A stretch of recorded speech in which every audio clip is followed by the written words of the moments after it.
No, let's do the start first.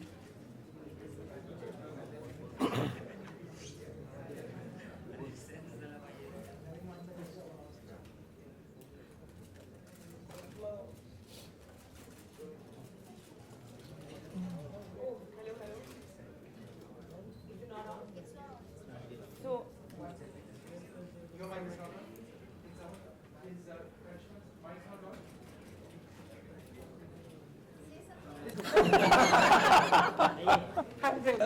Okay, can we start?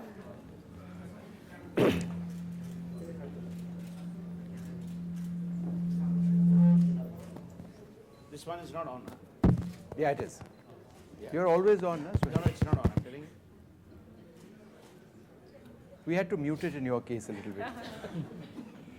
See.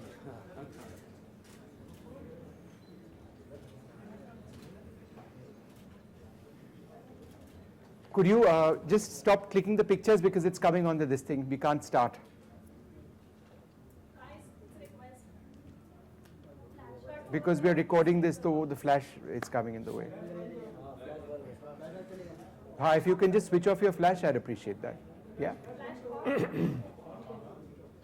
Can we start?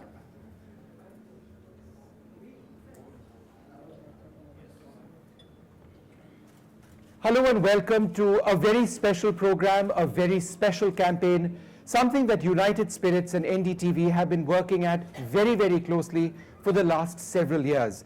It's a Road to Safety campaign, and the goal is very simple. It is to protect lives, it is to save lives, it is to ensure that we are responsible as citizens. Drink responsibly is part of our pledge, but be responsible in how you conduct yourselves. Think about people who are in road accidents, protect those lives, and think about what you are doing to your friends and to your family if you are irresponsible in moments. And I want to introduce some of our panelists in this discussion today. Karisma needs absolutely no introduction, and she's been associated with this in the past as well. Thank you once again very much for joining us. Abanti Shankar Narayanan is with United Spirits, someone who has, I would say, been a driving force in this campaign. It's very much her idea in working with us to get this going, and we've thought very carefully about how we are going to take this entire project forward, and Abanti will be talking about that among other things. Suhel Seth, the CEO of Consolage. Thanks very much, Suhel, for being with us.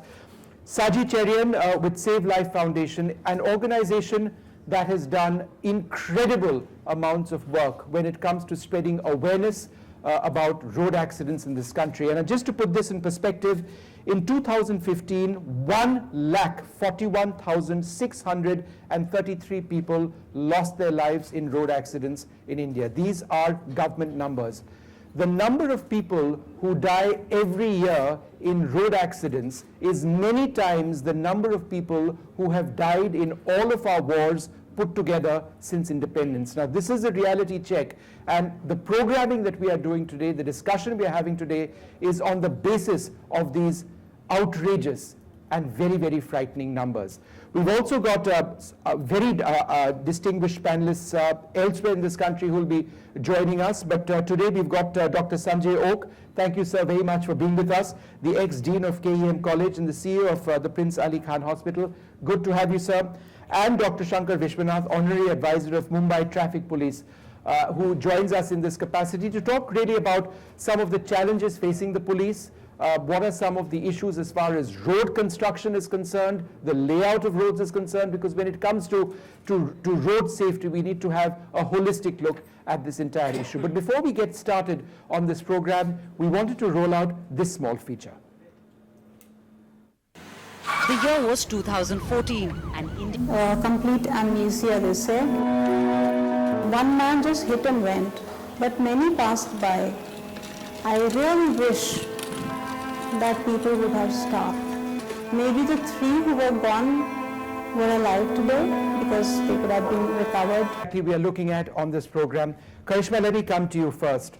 Why do you feel it's important for you to be associated with this campaign? What is the essential reason why you chose to be on board? Well, I think this has been a growing concern, as we say, and being a young mother, you know, our children walk on the roads, they go to bus stops, you know, to catch the school bus. And I think even as a mom, you always have that fear, you know, that, you know, your child and maybe a mother or a father or a caretaker might be dropping them. But what if somebody is, you know, driving or they're coming back from school and being irresponsible? So I think it's very important that, of course, that don't drink and drive, but also, like you say, you have to drive safely and responsibly even during the day. Yeah. Abanti, you've got teenage sons. They're, what, 18 years old. In driving this entire campaign in association with NDTV, your thoughts would at one level have been also on your young sons. As a mother, what does this campaign mean to you?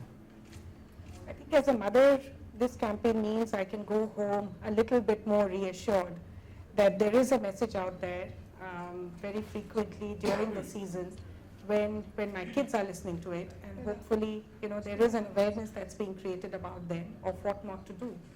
I mean, they are below legal drinking age today, but still there is temptation always when they are together with friends, etc. So it just helps me really go and feel like there is somebody out there watching out for them through the program.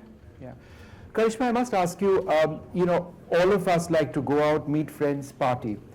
And then, you know, I mean, to say party responsibly or drink responsibly at one level is cliched, but it is at another level a fundamental truth.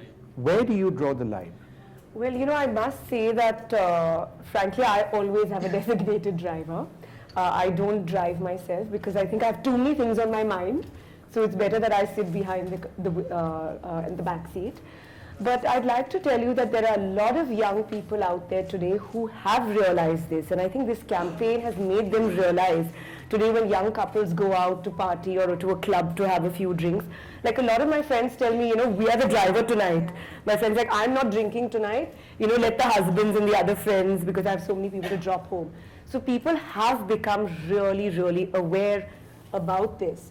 And also I'd like to really say that especially in Mumbai, I think the traffic police is doing a great job because over the weekends, a lot of people are genuinely aware and a bit scared that, you know, they cannot afford to drink and drive because they are going to be pulled up. And there are a lot of check nakas nowadays. Yep. And I think people, the growing concern is out there and people have become really aware. Dr. Vishwanath, you want to add to that the role of the police in being proactive with new technologies available to them, also just spreading awareness and how something like this does make a difference on the ground? Yes, that is very much true. More than 18,000 people have been caught drunk and drive this year, and more and more people are very much aware, because we are also putting those 40 extra cameras on Marine Drive, Western Express Highway, Eastern Express Highway and all, especially for the purpose of stopping these racing motorbikes and all those things in the night. And they pose a danger for the common driver, who is not even aware that they are racing. And very difficult to catch hold of them, because the policeman cannot race behind them at that speed. And hence these cameras are going to be very useful. And we have also got the e-challan systems, which are being, more than 6,000 cameras are being installed in Mumbai, out of which 4,000 are already installed. Yeah. And we are getting those data straight away from that, and we are sending those challans to their mobile numbers, and we are getting many mobile numbers from the petrol stations and all those things. You know, one incident where a poor constable was just taking a mobile number from a teenage driver, I mean motorbiker, and his brother came and hit him and he died because of that. But so at least 50 constables die every year because of these road accidents all over Maharashtra. So therefore, this kind of awareness and lots and lot of publicity is being done with that e-challan, BMS and all those things.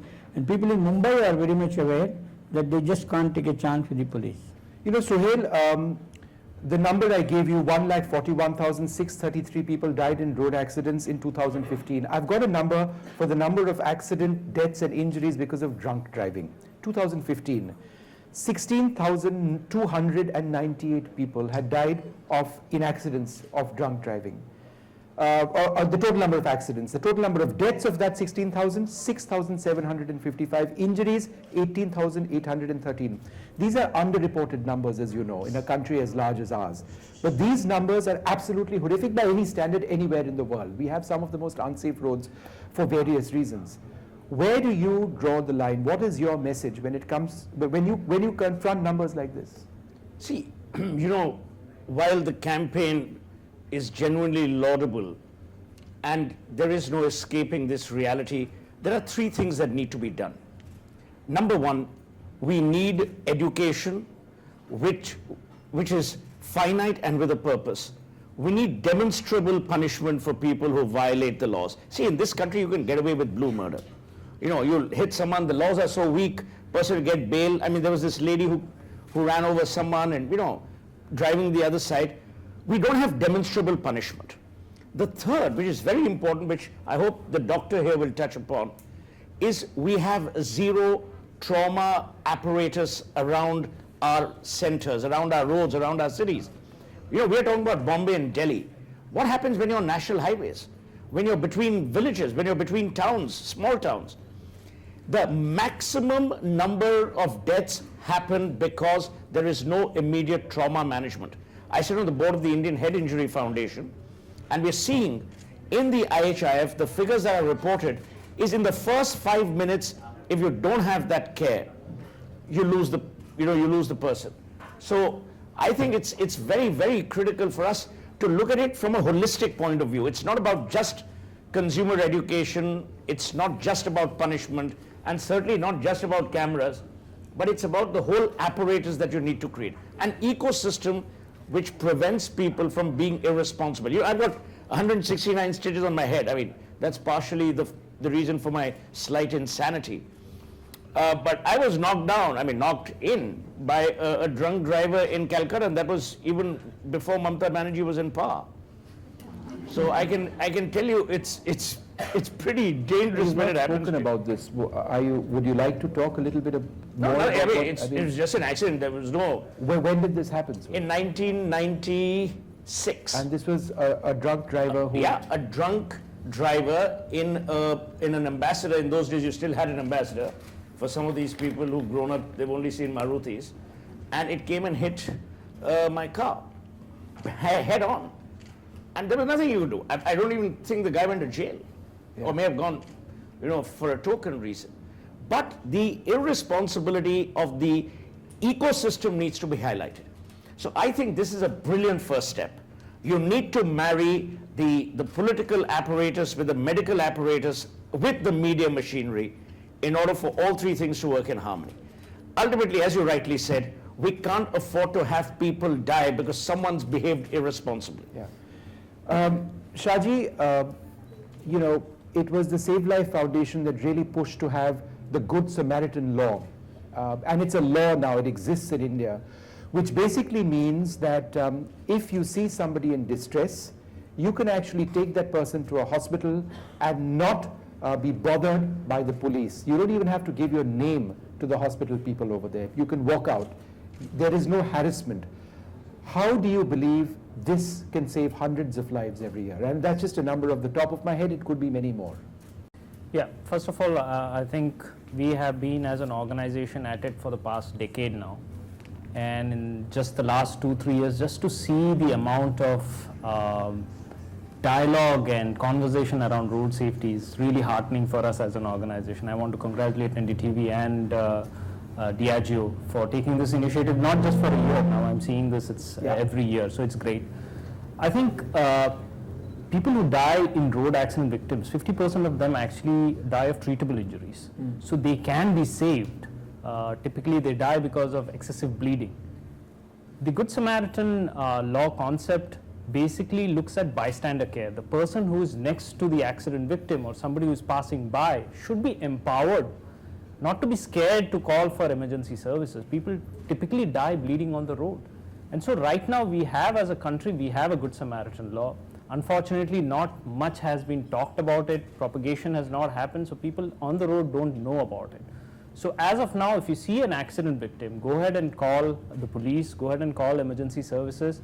You can remain anonymous. You have the right in India right now to not reveal your name. And that was the biggest fear for any individual. And are police forces accepting this? Has it dawned on police forces that they need to be sensitive to this new law? They cannot be harassing a person who's actually trying to help fellow citizens? Not completely. It's a process. Typically, it takes at least a few years for the beat constable to understand that I will not be asking somebody for his or her name.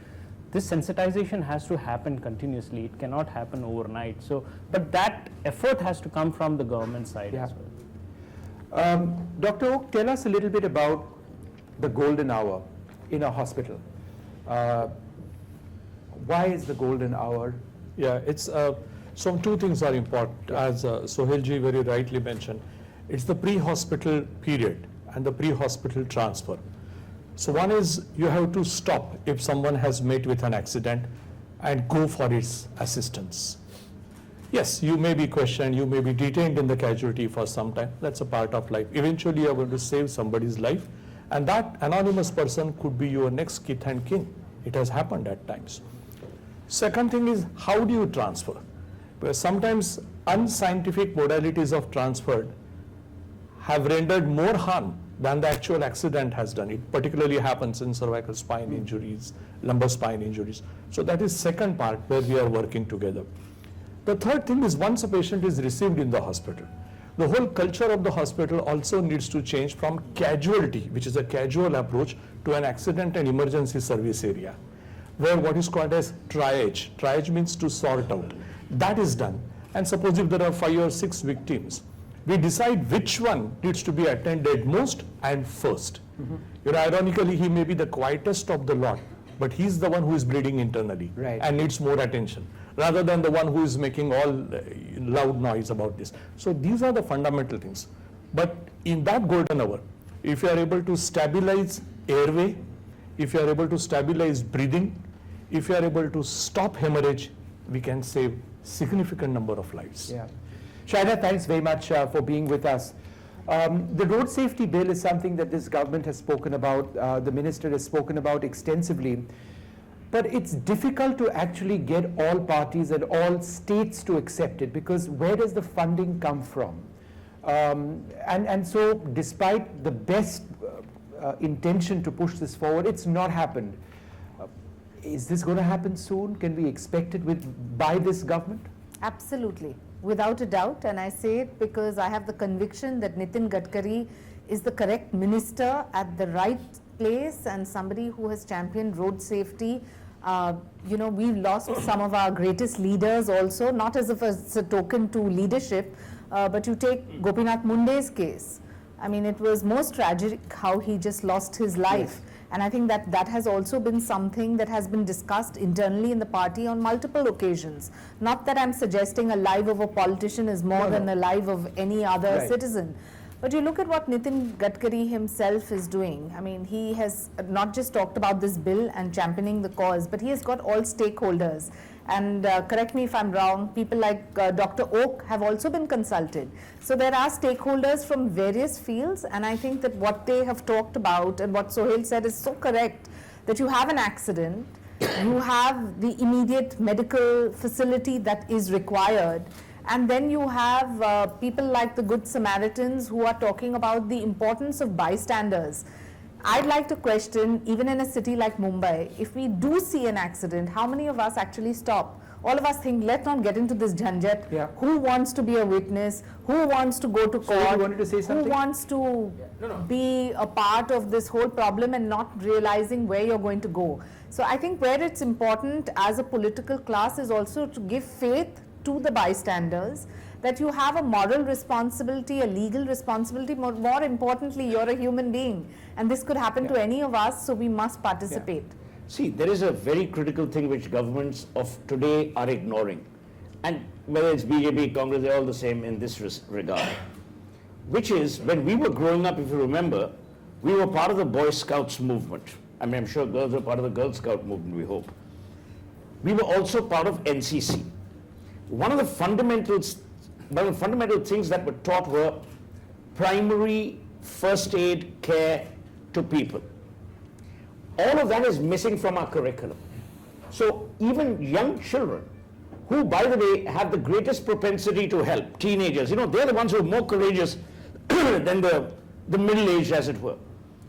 That, identified education, needs to be brought back into the system. We don't know how to administer first aid.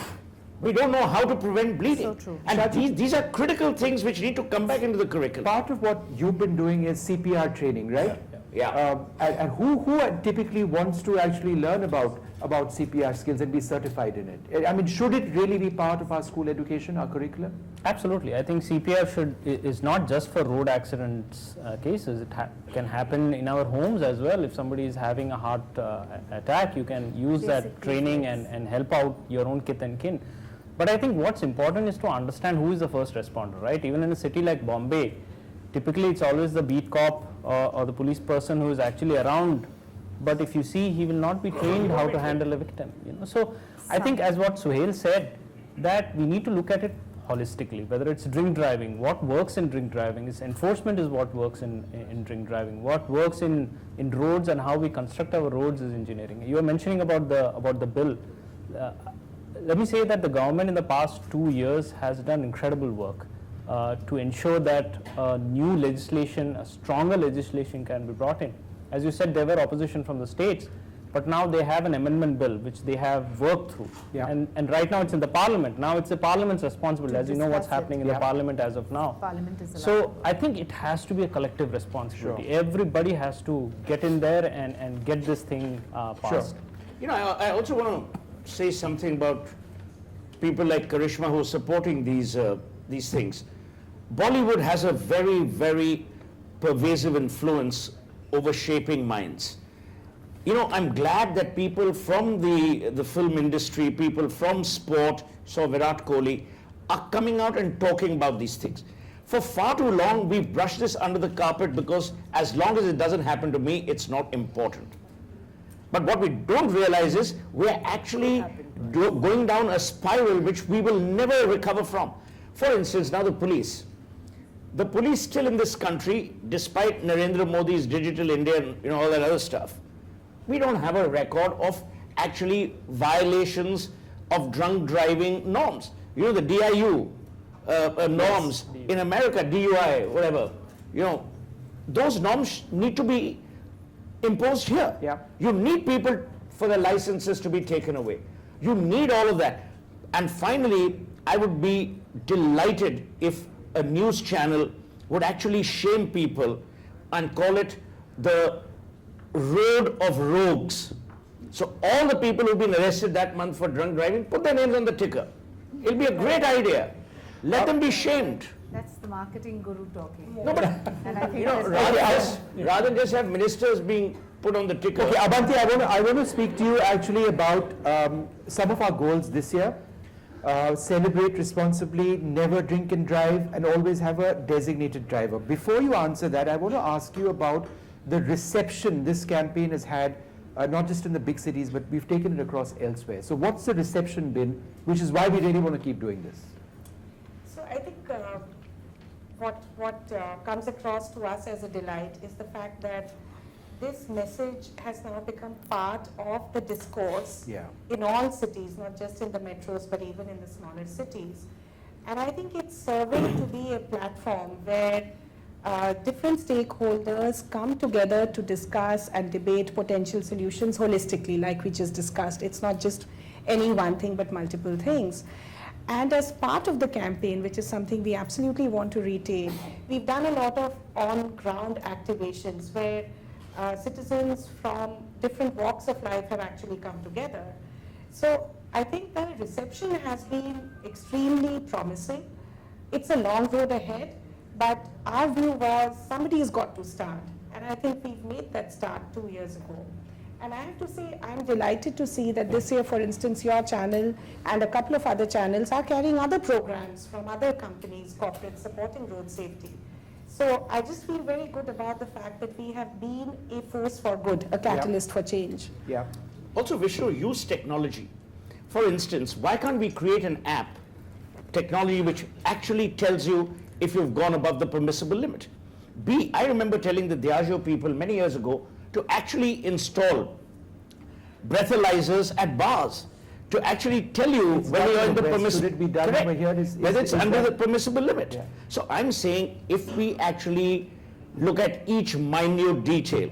Dr. Vishwanath, that's not a Will help. bad suggestion. No, You it's think being it's something? done. What Mr. Suhel said, many companies have come forward to put this in every bar. It costs 50,000 rupees, and all taxi numbers, all those and all those things are written by the side. So if your analyzer shows that you are drunk beyond that particular limit, whatever, immediately you are supposed to call a taxi and go. And the bar, whoever is operating the bar is not supposed to allow you out of the bar. Right. So that's being implemented. I can't go to the bar. I'm looking at a day when the car engine would refuse to start, analyzing the breath in my exhaled breath. This is I being can't done. drive. The car just would refuse to If you start. just live in Delhi, it won't start in any case. I think that Diageo, that company is also sponsoring. Karishma, let me ask you about another key part of this campaign, designated drivers. It's something that exists in so many other countries. It's people just don't do it here for some reason. Would you like to spread a Well, I message? think on it this? is starting. There are a lot of apps now, like Party Smart and things like that, which a lot of young couples and young people do use. So I think it is available now, and I'm sure it'll even grow further. So people should be aware that it is available. So it shouldn't be an excuse that, "Arey, mera driver nahi tha, koi tha nahi to." And I think a lot of young people feel, "I just have a drink or two and I can handle it." Well, that is not the case. If you are even having one drink, you cannot drive a vehicle, period. What about, but again, what about the moderate consumption of alcohol? For those who drink, it's obviously a very personal choice. But then how do you assume that you can drink responsibly? No, I'm that's assuming, of exactly- course, that you're not driving, so that's out of the question. But then just being responsible as a drinker, how do you actually figure out where to stop? Well, I think it's from person to person. Like basically, I don't like alcohol, but there are some people who enjoy a drink like every night. So I think for health reasons also nowadays you hear, people will say, I've had one drink or two drinks. But then there are people who think, they can have 10 drinks and be totally fine, which is unrealistic. See, So there is no really a demarcation. See, the stigmatization should not be of alcohol. It should be of irresponsible behavior. It's the responsibility. I think the responsibility quotient in public at large. Are we Should be there. responsible? Are we going to take onus? If you go out and drink, are you going to take care of yourselves? And another good thing is, gone are the days when you think you can just bribe the cop, because now it's impossible for you to be even doing that. And you would have changed. I was waiting for that. I was waiting for that comment, Suhel. But I think more importantly, the fines have been raised, almost tenfold. Yeah. So somebody who's going to be irresponsible also realizes that there's a huge price to pay. So I think as a society, if we talk about responsibility rather than getting into sermonizing that you must not drink or you must drink, but about the importance of not drinking and driving. And that's why I'd like to compliment NDTV, because you all are one of the few channels that have a collective conscience to talk about these issues rather than who said what and who did what. Yeah. See, many years ago in New York, there's a campaign which was run by young people, which basically talked about peer respect, peer approval, and peer disapproval. So it wasn't about whether you were drinking too much or drinking less. It was what you were doing after the drinking. You know, if you were irresponsible to drive, if you were irresponsible to, if you were misbehaving, that kind of stuff. Social shaming is a very important tool, but you've got to figure the contours of social shaming. Here what happens is, a lot of machismo is associated with a guy who drinks and drives, thinking, doesn't matter. Haryana is the Wild West.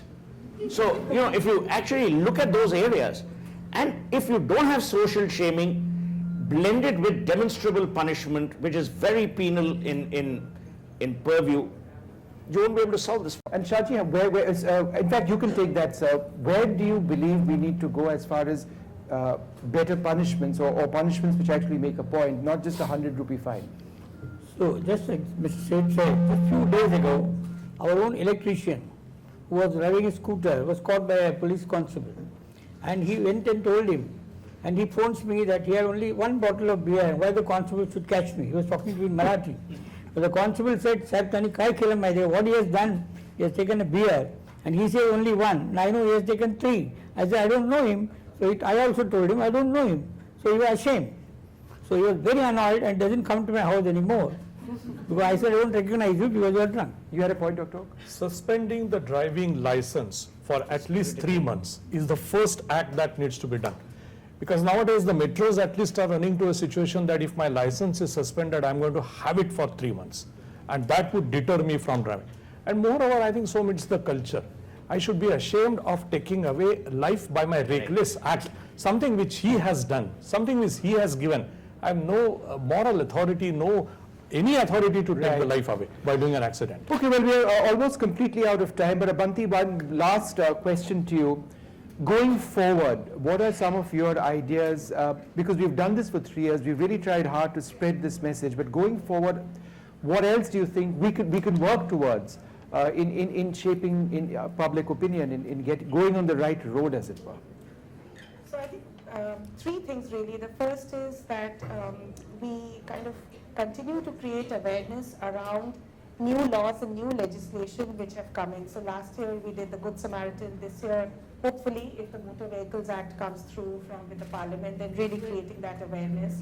I think that's important. The second is, how do we, make sure that the on-ground momentum is spread to more cities, more people. So, in marketing language, we say broaden the reach of what we are doing.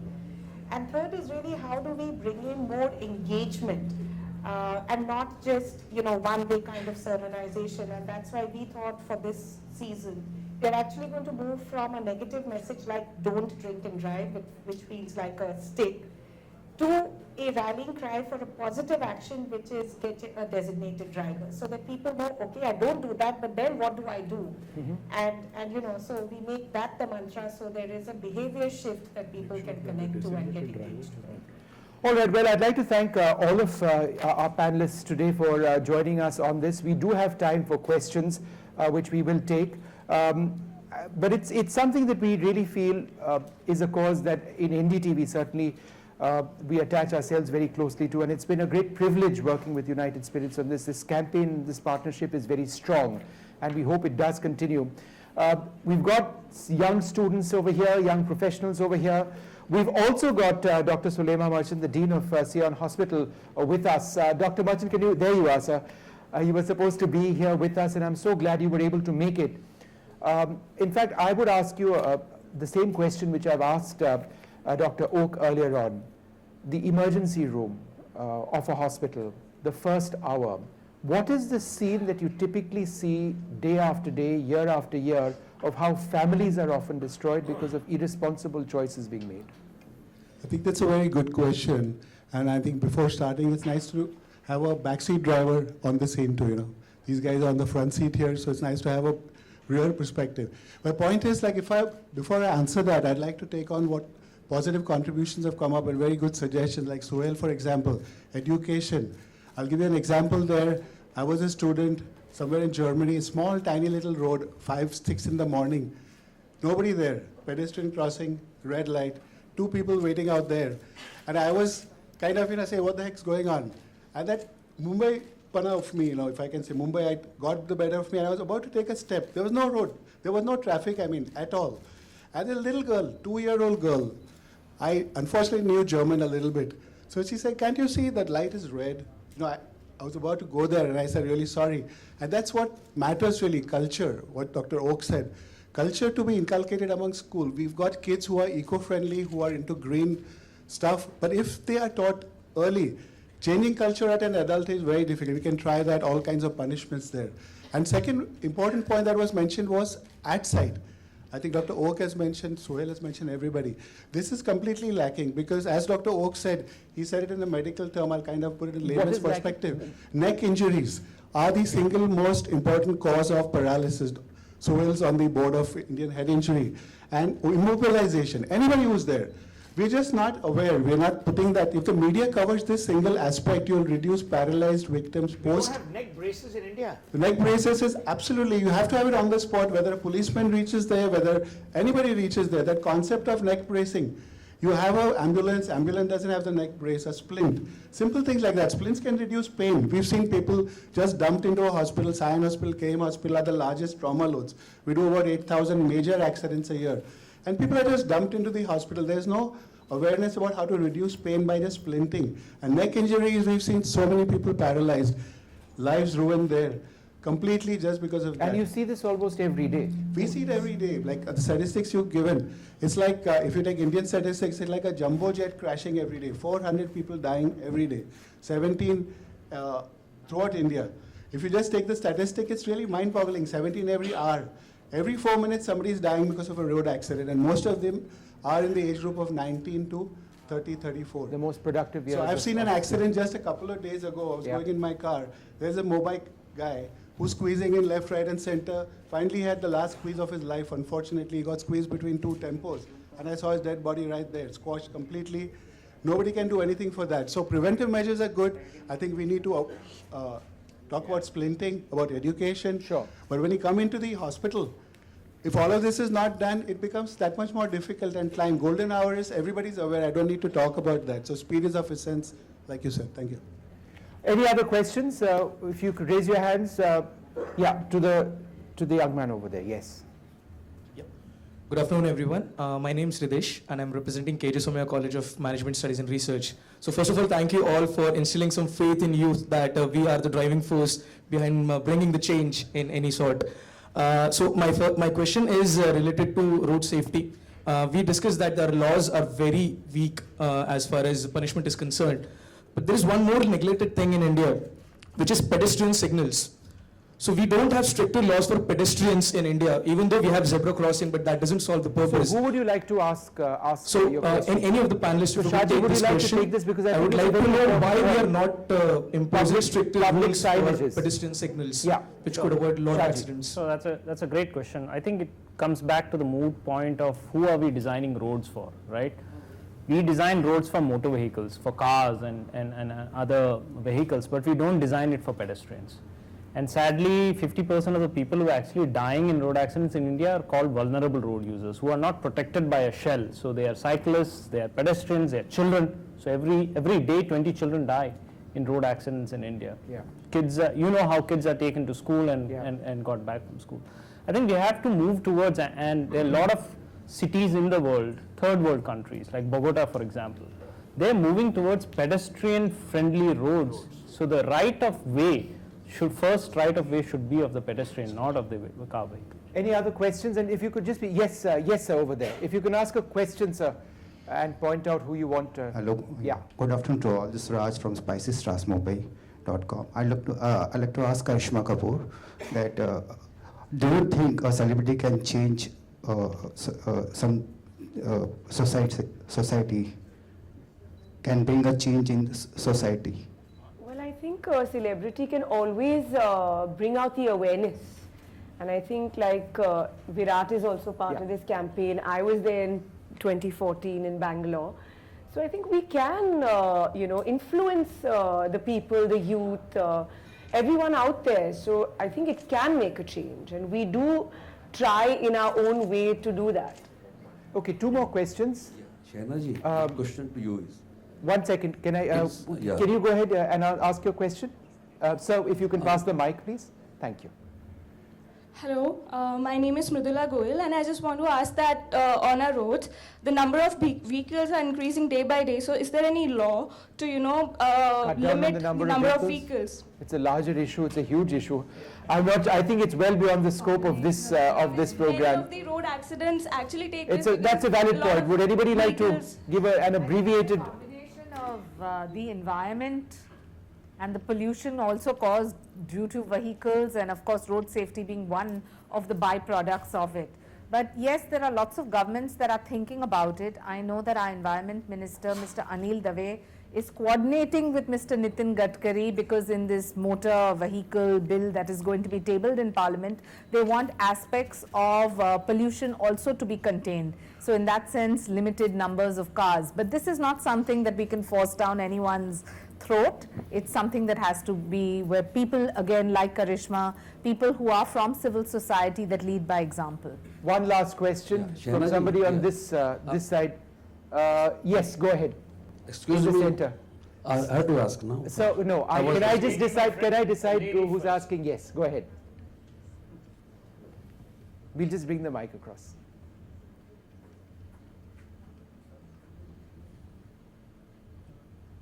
Hello, my name is Palak Upadhyay and I'm from HR College of Commerce and Economics. My question is that the present government, they are bringing a lot of changes and they are good. But as Sir mentioned that the medical facilities which are provided are not so enhanced. So when are we going to see? Because see, when I was... When are we going to see what? Medically, when the facilities available in the hospitals, when are they going to change? I'm not sure that's entirely right. I know that we don't have enough hospitals, particularly in rural parts of the country, but what we have, for example, at the All India Institute of Medical Sciences, is one of the best emergency trauma centers anywhere. Dr. Oak, would you like to I don't know if I'm entirely right. That's true, and Suli is my colleague. And I think Sion Hospital in Mumbai has one of the undoubtedly best trauma units. The statistics, same is the case with KEM. So, the public and private sectors both make their efforts to chip in at the time of acute trauma emergency care. This question cannot be solved by erecting trauma dedicated centers at one corner of the city.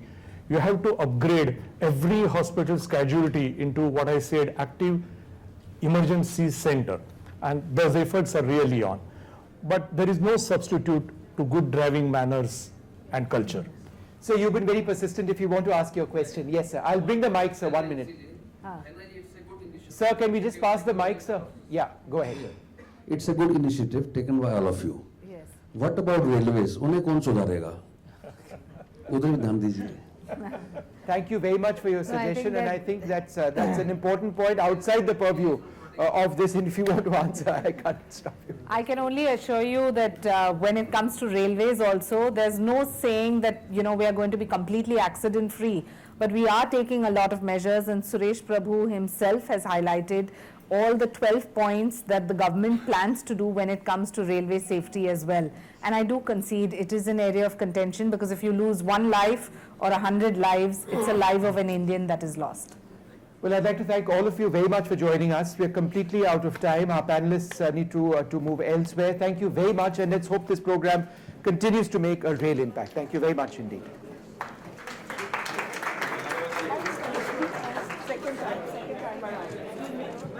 Thank you, sir.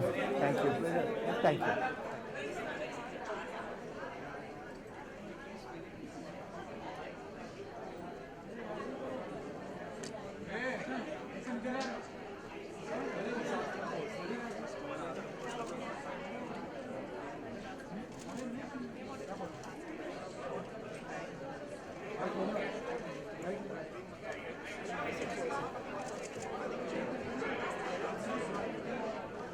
Natural selection.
जल्दी start करो यार। Good afternoon करिश्मा।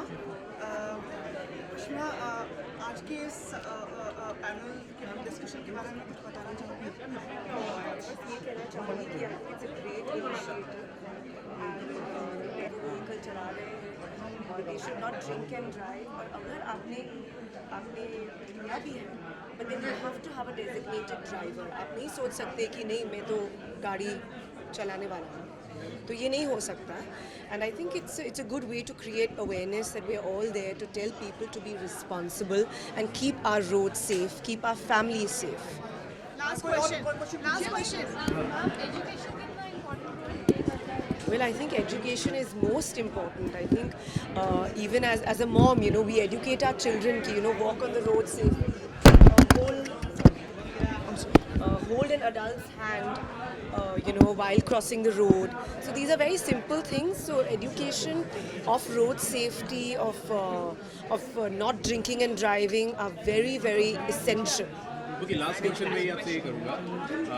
एक कानून बना है कि आप anonymous रह सकते हो। हाँ जी, good Samaritan law. I think सबको पता होना चाहिए that there is a good Samaritan law out there कि अगर आपने किसी को देखा है जो ट्रॉमा में है, ट्रबल में है, आप प्लीज़ ऐसा मत सोचिए कि बेटर यू नो हम इन्वॉल्व नहीं हुए। अगर आप इन्वॉल्व होते भी हो, you will not be questioned, you will be a good Samaritan saving someone's life. Thank you.